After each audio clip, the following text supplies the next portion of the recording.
I would like to, you touched on this some in your, I think, in your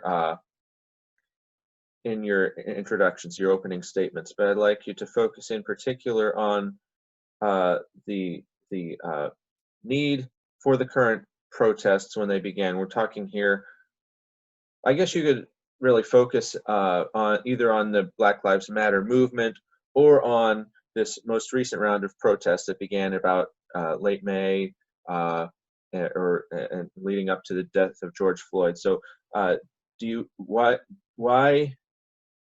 Let me put it this way: why do you believe that the current protests were needed when they began specifically?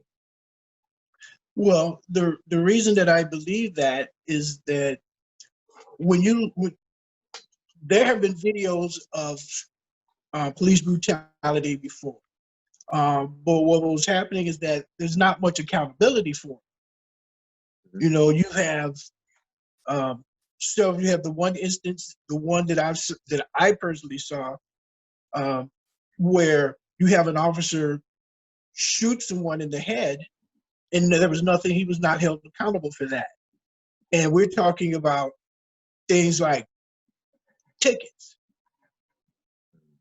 So when you talk about the video, what made the George Floyd video so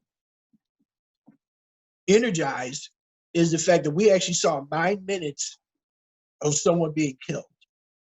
And those officers in the beginning were not being held accountable for, oh, well, we just killed somebody. That's fine. But we watched that 9 minutes kneeling on this guy's neck.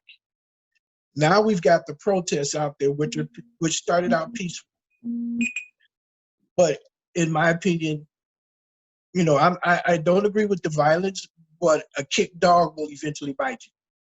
Mhm. And I felt that what was happening is that the protests are going, people are still, experiencing police brutality, and most are not being held accountable. The police are still being let go.